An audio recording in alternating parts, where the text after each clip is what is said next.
Hello everyone, welcome to Edutab. I hope आप लोगों के जैब एग्जाम की प्रिपरेशंस तो बहुत अच्छी चल रही होगी। तो मैं यहाँ पर हमेशा की तरह आपके लिए फाउंडेशन सीरीज लेकर आई हूँ आरबीडब्ल्यूएम कंपोनेंट से रिलेटेड, जहां पर हम इंपॉर्टेंट कॉन्सेप्ट्स को देखते हैं, साथ के साथ प्रीवियस ईयर क्वेश्चंस को यहाँ पर डिस्कस करते हैं और आने वाले एग्जाम में हमें क्या ट्रेंड देखने को मिल सकता है उसको भी यहाँ पर हम देखने की कोशिश करते हैं। तो जिन लोगों को भी ये सीरीज जो है काफी ज्यादा फ्रूटफुल लगता है, आप सभी को मैं बोलना चाहती हूँ जल्दी से जाएं और यूट्यूब चैनल को हमारे सब्सक्राइब करें ताकि आपको टाइमली नोटिफिकेशन मिलता रहे। जो लोग भी मेरे फाउंडेशन सीरीज को फॉलो कर रहे हैं उन सभी को पता है कि सुबह के 9 बजे हर ऑल्टरनेट डे मेरा ये फाउंडेशन सीरीज आता है।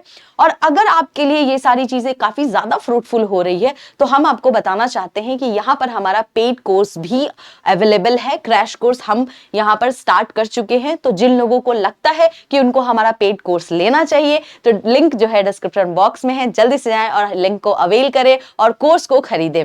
यहाँ पर आपको अच्छा खासा जो है डिस्काउंट देखने को मिल सकता है। यहाँ पर आप देखेंगे जैब 80 जो है यहाँ पर कूपन कोड है, यानी कि आपको 80% का डिस्काउंट मिल रहा है। अरे इतना अच्छा डिस्काउंट कहाँ मिलेगा, जल्दी से जाएं और हमारे इस पेड कोर्स को अवेल करें। ठीक है, तो चलिए आज हम मॉड्यूल बी का चैप्टर 6 स्टार्ट करते हैं, जिसका नाम है प्रोडक्ट डेवलपमेंट प्रोसेस। और इसमें हम क्या पढ़ने वाले हैं, इसमें हम सेविंग्स अकाउंट के बारे में पढ़ने वाले हैं। बहुत ही इंपॉर्टेंट है, एग्जाम में इससे क्वेश्चंस आ रखे हैं। तो आज हम यहाँ पर सेविंग अकाउंट को देख लेते हैं। ठीक है, तो चलिए आगे बढ़ते हैं और सबसे पहले हम सेविंग अकाउंट को समझ लेते हैं। सेविंग अकाउंट क्या होता है, यहाँ पर जो है पर्संस या कस्टमर्स क्या करते हैं, अपने मनी को डिपॉजिट कराते हैं और इस पे अच्छा खासा जो है इंटरेस्ट अर्न कर पाते हैं।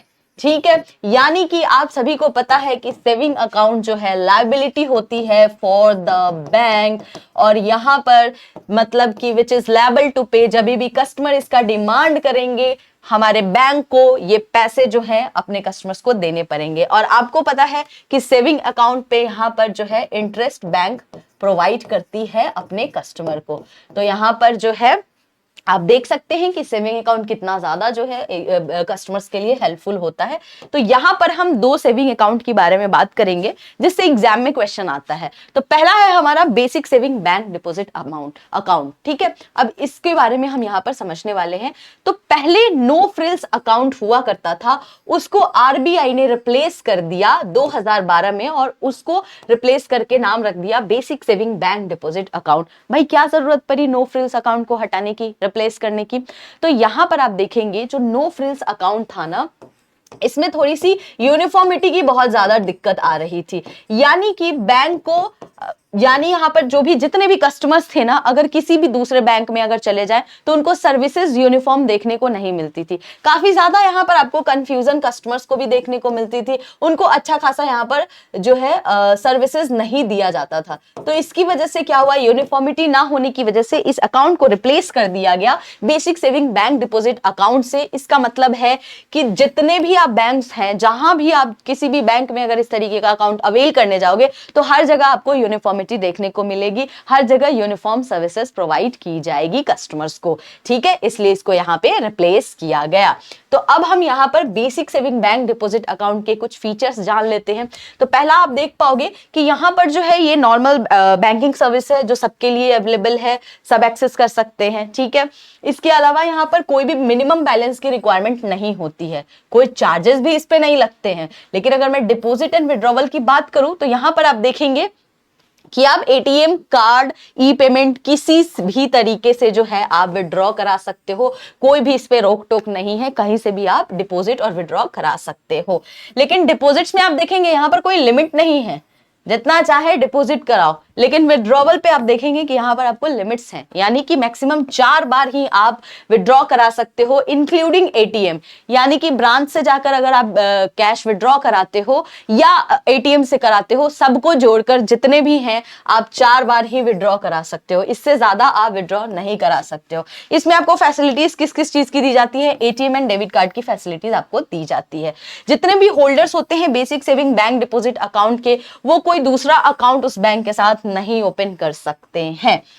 लेकिन अगर यही अकाउंट सब्जेक्ट टू केवाईसी हो जाता है, यानी कि अगर यहां पर केवाईसी यूज्ड हो जाए तो ये basic saving bank deposit account जो है किस में कन्वर्ट हो जाता है, स्मॉल अकाउंट में कन्वर्ट हो जाता है। तो यहां पर हम स्मॉल अकाउंट के बारे में देख लेते हैं। स्मॉल अकाउंट में है ना, यहां पर बहुत ही ज्यादा आपको कोई तामझाम नहीं है, ज्यादा प्रोसेस नहीं है। तो ये जो है इंडिविजुअल कस्टमर्स के लिए जो है ये स्मॉल अकाउंट बनाया गया है। इसमें आप देखेंगे आप बिना ऑफिशियल वैलिड डॉक्यूमेंट के इस अकाउंट को ओपन करा सकते हो, लेकिन इसमें भी लिमिट है, ठीक है। तो चलिए आगे देखते हैं। सबसे पहले तो मैं बता दूं कि इसका प्रोसीजर जो होता है बहुत ही सिंप्लीफाइड होता है, यानी कि यहां पर आपको सिर्फ फोटोग्राफ्स और थंब प्रिंट यहां पर अटेस्ट करने की जरूरत है और बैंक को सबमिट करना है आपको, ठीक है। कंडीशंस की अगर बात करूं तो 1 लाख से ज्यादा फाइनेंशियल ईयर में जो है एग्रीगेट क्रेडिट यानी कि अकाउंट में 1 लाख से ज्यादा नहीं होने चाहिए। एग्रीगेट विड्रॉवल की बात करूं तो 10,000 से ज्यादा आप विड्रॉ नहीं करा सकते हो। देख पा रहे हो कैसे कैसे लिमिट्स लगा रखे हैं। उसके बाद आपको बैलेंस की बात करूं तो बैलेंस जो है 50,000 से ज्यादा आपके इस स्मॉल अकाउंट में नहीं होना चाहिए। अरे स्मॉल अकाउंट का मतलब ही छोटा अकाउंट होता है, अब इसमें क्यों आप बड़े बड़े डिपॉजिट्स कराओगे? नहीं कराना है। तो आपको नाम से ही पता चल रहा है कि छोटा अकाउंट है, तो यहां पर जो हमको बैलेंस रखना है वो 50,000 से ज्यादा नहीं रखना है एनी टाइम, ठीक है। उसके अलावा मैक्सिमम अगर मैं वैलिडिटी पीरियड की बात करूं तो 24 मंथ तक अगर आपने 24 मंथ के अंदर अपने ऑफिशियल वैलिड डॉक्यूमेंट को नहीं सबमिट किया तो आपका ये अकाउंट जो है ब्लॉक्ड कर दिया जाता है, ठीक है। तो आपको 24 मंथ का यहां पर टाइम दिया जाता है कि जो भी आपके ऑफिशियल वैलिड डॉक्यूमेंट है, जैसे आधार हो गया, पैन हो गया, अगर आपके नहीं बने हुए हैं तो आप 24 मंथ के अंदर बनवा लो और क्या करो, यहां पर बैंक को डिपॉजिट कर दो, बैंक को वो डॉक्यूमेंट सबमिट कर दो, सो दैट आपका जो स्मॉल अकाउंट है वो चलता रहे, अदरवाइज यहां पर इसको ब्लॉक कर दिया जाएगा। तो आई होप आपको basic saving bank deposit account और स्मॉल अकाउंट समझ में आ गया होगा। चलिए यहां पर एक इंटरेस्ट रेट के भी बारे में बात कर लेते हैं। तो interest rate saving deposit accounts में कैसे लगाए जाते हैं, इस पे भी आपको क्वेश्चंस देखने को एग्जाम में मिलते हैं। तो चलिए इसको हम देख लेते हैं। पहले के टाइम में क्या होता था कि आरबीआई रेगुलेट करती थी और आरबीआई डिसाइड करती थी कि कितना सेविंग अकाउंट पे इंटरेस्ट लगेगा, कितना डिपॉजिट कराना है, ये सारी चीजें आरबीआई करती थी। लेकिन 2011 में आरबीआई ने इंटरेस्ट रेट को डीरेगुलेट कर दिया, यानी कि यहां पर उन्होंने बैंक से कह दिया कि भैया आप देख लो, आप देखो कि कितना सेविंग अकाउंट में अमाउंट डिपॉजिट होना चाहिए और क्या रेट ऑफ इंटरेस्ट यहां पर लगाओगे। अब जब यहां पर इन्होंने छूट दे दी तो ऐसा तो नहीं है कि अब बैंक एकदम से कुछ भी रेट लगाएगा, रैंडम एकदम बढ़िया बढ़िया एकदम बड़े बड़े रेट ऑफ इंटरेस्ट, यहां बहुत ही सेविंग अकाउंट है तो कम रेट ऑफ इंटरेस्ट कर दिया, ऐसा आप नहीं कर सकते। इसके लिए भी रूल्स है। तो ये जो पॉलिसी थी, पहली बात तो ये अप्रूव्ड किया गया बोर्ड ऑफ डायरेक्टर्स और कमिटी के द्वारा। एग्जाम में अगर क्वेश्चन आएगा कि इंटरेस्ट रेट का जो पॉलिसी होता है किसने अप्रूव्ड, किसके द्वारा अप्रूव्ड किया जाता है, तो आपको पता होना चाहिए board of directors and committee होती है, ठीक है। अब यहां पर मैं बात करूं यूनिफॉर्मिटी रेट के बारे में, तो यहां पर इस रूल के अकॉर्डिंग जो है आपको जो है सारे ब्रांच के बीच एक यूनिफॉर्म रेट रखना है। आप ऐसा नहीं कर सकते एक ब्रांच में कम और एक ब्रांच में ज्यादा रेट्स नहीं लगा सकते। और ये जो रेट्स होते हैं इसकी जो पेमेंट बैंक करती है क्वार्टरली और मंथली बेसिस पे अकाउंट में यहां पर पेमेंट होता है, यानी डिपॉजिट कराया जाता है, ठीक है। अब यहां पर यूनिफॉर्म इंटरेस्ट रेट की अगर बात करूं तो till 1 lakh end of the day तक अगर किसी भी कस्टमर्स के अकाउंट में 1 लाख रुपया है तो वहां पर आप यूनिफॉर्म इंटरेस्ट रेट लगाते हो through out all your branches. लेकिन अगर 1 लाख से ज्यादा है तो आप यहां पर क्या कर सकते हो, डिफरेंशियल इंटरेस्ट रेट लगा सकते हो, ठीक है। तो आई होप आपको ये आपको कॉन्सेप्ट समझ में आ गया होगा इंटरेस्ट रेट से रिलेटेड। इससे एग्जांपल में क्वेश्चन पूछ देता है कि 1 लाख तक अगर है अमाउंट में डिपॉजिट तो किस तरीके का रेट लगाते हैं, या 1 लाख से ज्यादा है तो किस तरीके का यहां पर रेट लगता है। तो आई होप आपको ये कॉन्सेप्ट क्लियर हो गया होगा। तो चलिए एग्जाम में आए हुए क्वेश्चन को यहां पर देख लेते हैं। तो एग्जाम में जो क्वेश्चन आया था वो है which of the following statements about BSBD is not true. तो आपको बताना है जो बेसिक सेविंग बैंक डिपॉजिट है उनके बारे में इसमें से कौन सा ट्रू नहीं है। तो ऑप्शन ए है आपका, the basic saving bank deposit account is a normal banking service available to all and BSBD is subject to KYC AML guidelines being issued by the RBI from time to time.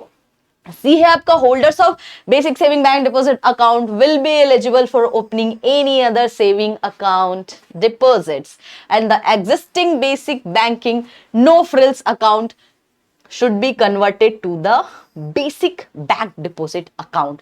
अब इसमें से कौन सा जो है true नहीं है, तो आप देखेंगे कि जो ऑप्शन सी है ये ट्रू नहीं है। क्यों ट्रू नहीं है? मैंने आपको बताया था कि ये जो basic saving bank deposit account है, अगर आपके ये अकाउंट है तो आप कोई दूसरा सेविंग डिपॉजिट अकाउंट ओपन नहीं कर सकते हो। ठीक है, तो हमारा करेक्ट आंसर क्या होगा? Option C is the correct answer. अब हम देखेंगे, ये जून में ही एग्जाम में ये क्वेश्चन आया था। चलिए नेक्स्ट क्वेश्चन पे चलते हैं। नेक्स्ट क्वेश्चन है हमारा, up to what amount is a uniform interest rate applied on the end of the day balance in saving deposit accounts। तो कितना, किस पे हम यूनिफॉर्म रेट लगाते हैं अभी मैंने आपको बताया है। आपके पास ऑप्शंस है, ए में है 50,000, बी में है 75,000, सी में है 1 लाख एंड डी में है आपका 2 लाख। तो अब आपको हमेशा की तरह यहां पर कमेंट सेक्शन में इस सवाल का जवाब देना है। हर कोई प्लीज एक्टिवली पार्टिसिपेट करे। मैं एवरी टाइम आपसे ये बोलती हूं कि जो लोग भी मेरे वीडियोस को देख रहे हैं, प्लीज आप लोग एक्टिवली पार्टिसिपेट करो। देखिए, अगर आप पार्टिसिपेट करोगे, आप क्वेश्चंस का आंसर करोगे, तो आपके लिए ही जो है एग्जाम काफी ज्यादा इजी हो जाएगा। तो मैं यहां पर क्वेश्चंस आपके लिए ही कराती हूं, तो please it's my humble request to all of you, please please आप लोग जो है कमेंट सेक्शन में इसका आंसर देंगे। ठीक है, आपको कोई भी एग्जाम से रिलेटेड दिक्कत आ रही है, कोई भी आपको पेड कोर्स के बारे में जानकारी लेनी है, आप हमें कॉल कर सकते हैं, आप हमें मेल भी कर सकते हैं hello@edutab.co.in पे। हम यहाँ पर आपकी पूरी सहायता करेंगे। इसी तरीके से मोटिवेटेड रहें, पढ़ाई करते रहें and all the very best to all of you जो लोग भी जैब एग्जाम अक्टूबर 2024 को टारगेट कर रहे हैं। Thank you so much for watching my video. मिलते हैं हम लोग इसी तरीके से छोटे छोटे कॉन्सेप्ट्स के साथ।